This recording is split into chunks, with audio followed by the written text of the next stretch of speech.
Boleh, mangga. Assalamualaikum warahmatullahi wabarakatuh. Waalaikumsalam warahmatullahi wabarakatuh. Salam sejahtera bagi kita semua. Om Swastiastu, Namo Buddhaya, Salam Kebajikan, Sampurasun. Rampes. Yang kami hormati Ibu Apika Murtianti, anggota DPD RI, yang pada kesempatan hari ini berkunjung ke kantor Bawaslu Provinsi Jawa Barat. Bapak-bapak, tim pendamping, pertama sekali kita panjatkan puji syukur kepada Tuhan Yang Maha Esa karena ini kali kesempatan pertama Ibu berkunjung. Iya, betul. Tapi kami sangat senang sekali karena di awal-awal masa bakti Ibu menyempatkan berkunjung ke kantor kami ini. Sebelumnya kami menyampaikan permohonan maaf Bapak Ketua dan anggota Bawaslu Provinsi Jawa Barat karena H-1 saat ini sedang berada di kabupaten kota.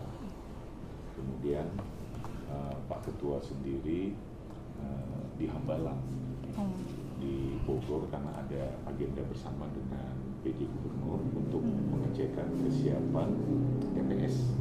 Jadi dibagi tim termasuk KPU, Pemprov dan Bawaslu. Izin Bu, terlebih dahulu juga kami memperkenalkan di sini ada Bapak Muhammad Jawan, Kepala Bagian Administrasi, kemudian Kang Billy, beliau dari bagian hukum Humas Datin, kemudian Safa dari bagian administrasi. Kami juga ingin melaporkan bahwa sampai dengan saat ini hasil komunikasi kami dengan KPU bahwa logistik juga sudah terdistribusikan dengan baik. Hanya kemarin ada pergeseran tempat TPS karena sebelumnya titik-titik yang sudah ditentukan oleh KPU berhubung cuaca ekstrim pada saat ini, jadi ada peralihan yang tadinya di ruang terbuka berupa tenda mayoritas sekarang dimaksimalkan di dalam ruangan-ruangan tertutup karena prediksi cuaca kecenderungan saat ini siang sampai dengan malam itu hujan. Jadi untuk mengantisipasi hal tersebut, kemudian ada juga beberapa kegiatan yang bersamaan kami lakukan dengan KPU, seperti kemarin juga penghangusan sisa suara yang tidak terpakai di pihak ketiga ya, seperti penyedia Gramedia, suara-suara yang rusak yang di pihak penyedia juga itu kan wajib dihancurkan. Itu mungkin pengantar dari kami Bu, barangkali Ibu berkenan menyampaikan arahan, kemudian juga bisa menyampaikan saran-saran kepada kami, termasuk juga maksud kedatangan mungkin ada yang lebih spesifik. Demikian kepada Bu Apika kami persilakan. Assalamualaikum warahmatullahi wabarakatuh. Waalaikumsalam. Terima kasih Bapak sudah menyempatkan waktu untuk hadir di sini dengan kesibukan yang pasti padat ya Pak, karena sudah H-1 ini kita menghadapi pilkada besok. Alhamdulillah kita dapat berkumpul di sini dengan kondisi sehat walafiat. Saya sangat menghargai kesempatan ini untuk bertemu dan berdialog di tempat ini ya Pak, dalam upaya kita untuk memastikan melaksanakan Undang-Undang Nomor 11 Tahun 2009 tentang kesejahteraan sosial dapat berjalan dengan baik serta mengawasi penyalahgunaan bansos dalam proses pemilihan kepala daerah serentak tahun 2024 ini. Karena saya sendiri di DPD ini berada di Komite 3 Pak. Ya, saya ada di Komite 3 yang berkaitan dengan bansos itu sendiri gitu Pak. Pilkada ini kan merupakan bagian dari proses demokrasi yang sangat penting gitu ya Pak. Pemilihan kepala daerah secara langsung memberikan kesempatan bagi masyarakat untuk memilih pimpinannya. Pilkada juga menjadi salah satu dari desentralisasi yang memberikan kekuatan kepada daerah untuk menentukan pembangunan dan kesejahteraan masyarakatnya itu sendiri. Namun di sisi lain kita juga harus mengakui adanya potensi penyalahgunaan gitu dalam proses pilkada ini. Salah satunya ada isu yang menjadi perhatian adalah penyalahgunaan bantuan sosial yang seharusnya ditujukan untuk membantu masyarakat yang membutuhkan justru dimanfaatkan untuk kepentingan politik tertentu gitu Pak. penyalahgunaan bansos dalam pilkada juga dapat merusak sistem demokrasi kita. Penyalahgunaan ini juga mencakup bantuan sosial untuk kepentingan politik gitu, seperti itu Pak. Mudah-mudahan tapi tidak terjadi gitu ya Pak ya untuk di Provinsi Jawa Barat ini sendiri gitu. Kami juga sangat berharap melalui sinergi ini seluruh pihak terkait juga dapat mengawasi gitu proses penyalahgunaan bantuan sosial dan memastikan bahwa program-program sosial itu sampai kepada masyarakat yang membutuhkan tepat gitu, secara tepat, bukan untuk tujuan politik atau kepentingan pribadi gitu. Oleh karena itu diperlukannya adanya pengawasan yang ketat untuk hal tersebut, itu seperti itu Pak. Kurang lebih seperti itu dari saya Pak. Semoga pilkada besok dapat berjalan dengan lancar dan segala prosesnya dapat berjalan dengan sesuai seperti apa yang seharusnya dilakukan. Itu seperti itu Pak, mungkin dari saya. Terima kasih Bu Agita. Bapak barangkali ada mau menambahkan? Cukup Pak. Bapak ada Pak? Iya. Iya Bu, memang izin ini Bu terkait dengan bansos ini memang pada saat pemilu kemarin kan sempat viral begitu ya. Ditarik-tarik ke ranah politik. Iya, betul. Nah memang sampai sejauh ini pemerintah daerah juga sangat ketat ya dalam proses penyaluran bansos di tahapan pemilihan kepala daerah ini. Nah kalau secara garis besar kami belum ada berita yang viral terkait penyaluran bansos di Provinsi Jawa Barat. Tapi mungkin Pak Billy bisa menginformasikan. Silakan Pak Billy. Waalaikumsalam.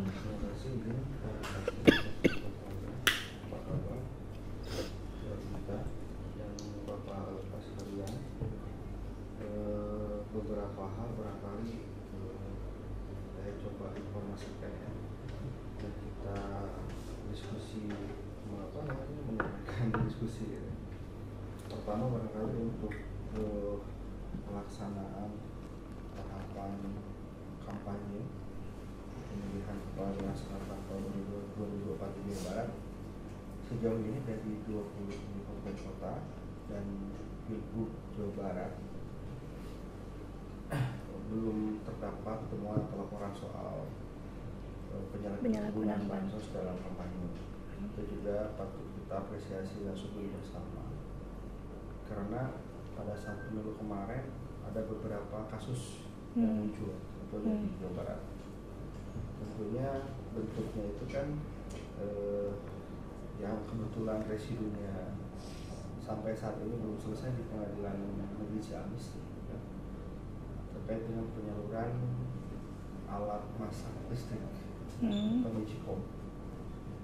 Itu memang bantuannya itu dari Kementerian SDM. Nanti barangkali bisa kita cari bersama informasinya dalam bentuk Magicom diberikan ke penerima manfaatnya. Itu adalah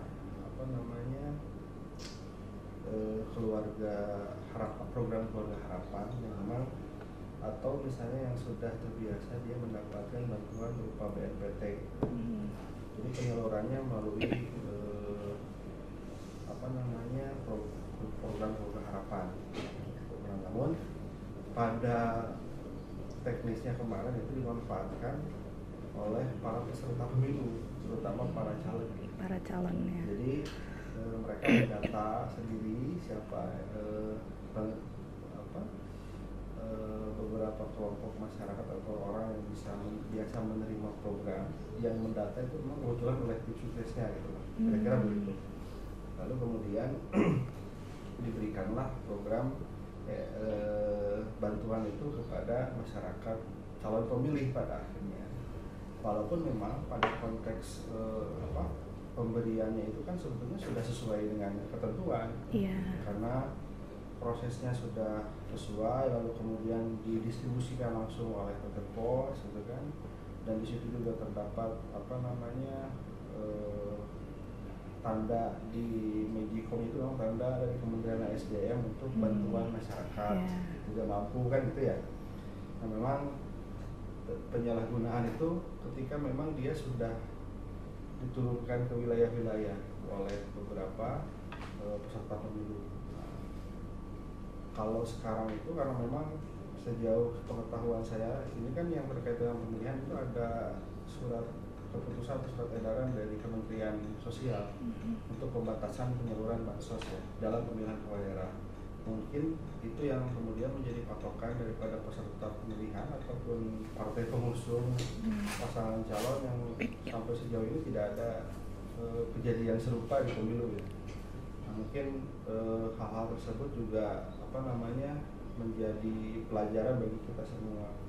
Nah, satu lalu yang kedua, sejauh ini juga Bawaslu Republik Indonesia, kemudian Bawaslu Jawa Barat dan Bawaslu Kabupaten Kota saya berjenjang.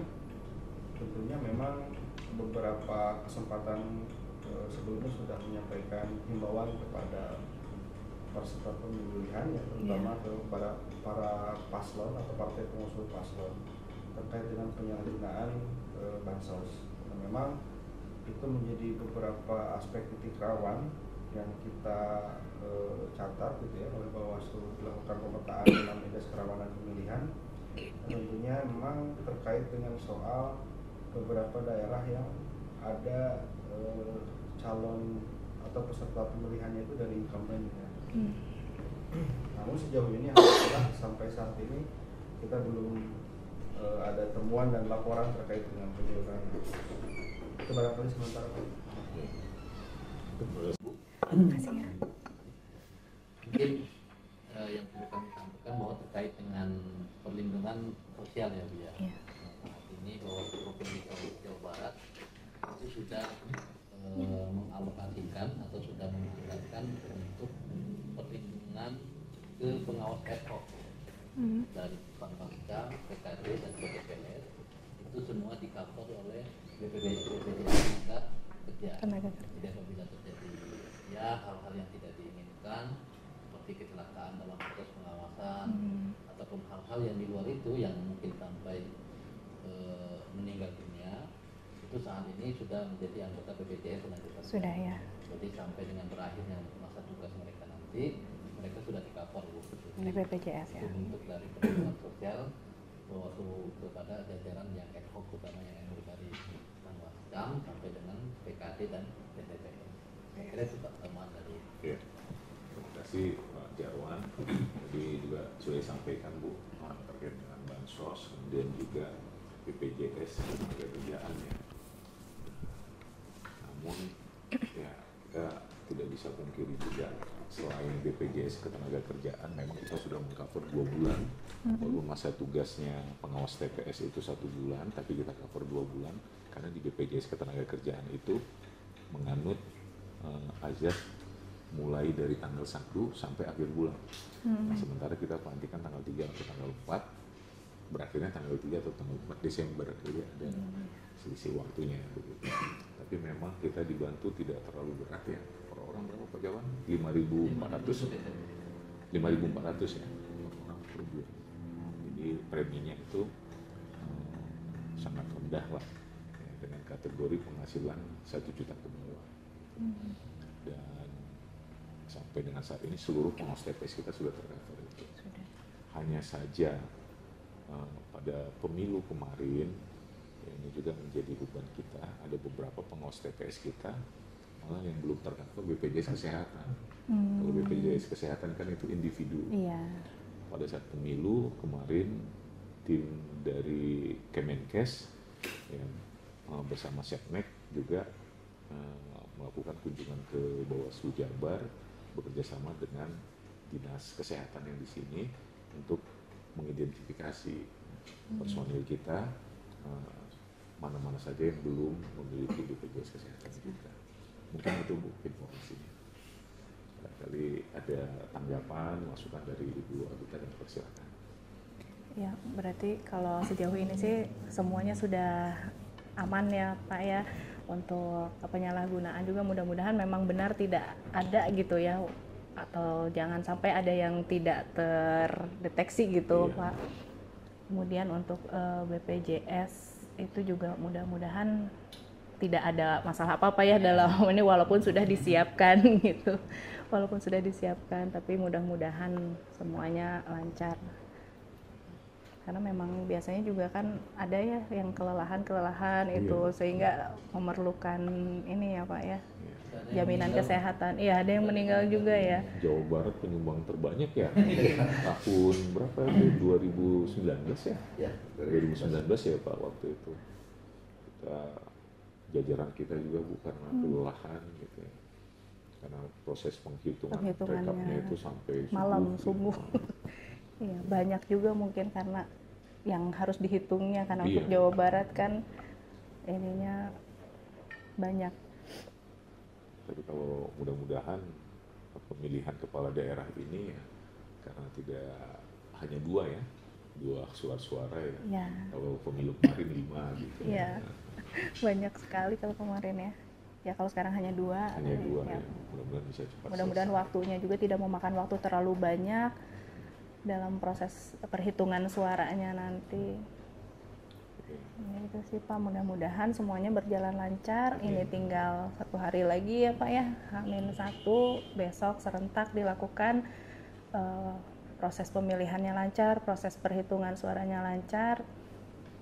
Terutama untuk penyalahgunaan bansos ini kan pasti kan sudah dari kemarin-kemarin ya, Iya. di ininya, Diantisipasi. di antisipasinya. Mudah-mudahan tidak ada sampai besok sebelum mulai pemilu. Aja sih mungkin Pak. Itu ada lagi dari teman-teman, dari bapak-bapak, barangkali yang mau disampaikan, ditanyakan kepada kami. Ya, cukup? Udah? Pak Jarwan, Billy, mau berkeluh kesah juga nggak apa-apa. Menghadapi pemilu ini gitu, menghadapi pilkada yang ini. Jadi kami mohon maaf Bu, tadi mungkin Ibu harus naik ke lantai 3 gitu. Sebenarnya keluhan ya. Kok keluar? bilang aja yang punya kantor gitu aja. Iya, statusnya kantor ini pinjam pakai dulu dari Pemprov. Kita memang sedang proses renovasi lantai 1 dan lantai 2 bekas Fopercinta. Nah, itu yang memang baru dipinjam pakaikan juga kepada kita oleh Pemprov. Kalau KPU mereka sudah dihibahkan Bu dari KPU, Pemprov. iya. Jadi statusnya sudah lebih baik lah dibandingkan Bawaslu.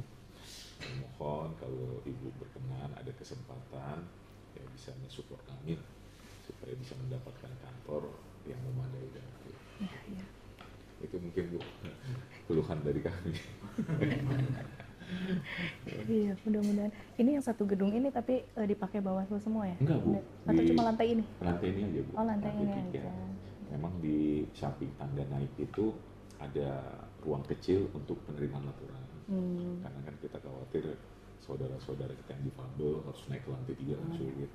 Tapi difasilitasi di situ. Kalau di lantai 2 itu komisi informasi. Nah, kalau di lantai 1 ada difabel ya, kemudian PWRI gitu Bu. Yang di depan itu kampus. Iya. Ada juga apa badan koordinasi ini ya, teroris ya. Yang Di sini dekat juga. masjid, ya. Jadi gabung Bu. Gabung ya. Kampus itu. Kampus Iya. ini Bu mahasiswanya lumayan banyak. Tadinya kan hanya S2, sekarang mereka juga sudah menerima S1. Ya, kalau jam perkuliahan waduh, Penuh. susah. Mobil Ibu juga mau masuk ke sini susah. Bilang aja tuh Pak, di usia sarkohan. Enggak juga kalau Pak. Mungkin dikasih tempat yang lebih bagus gitu. Kalau di sini kan ya dipakai untuk mahasiswa, kita nggak berani ngusir juga Pak. Karena jadinya Juga bersama-sama pinjaman ya orang. kalau Iya. di sini. Sama-sama. Yang juga pinjaman Pak. Iya, pinjam pakai. Mending dipinjamin katanya. Kalau nggak dipinjamin mau ngatur gimana? Itu betul perusahaan katanya Bu. Keluh kesahnya Keluh gitu. Keluh kesah itu mah ya maksudnya. Saat 3 ini mah nggak usah direkam Pak. Jadi keluh kesahnya gitu ya. Gimana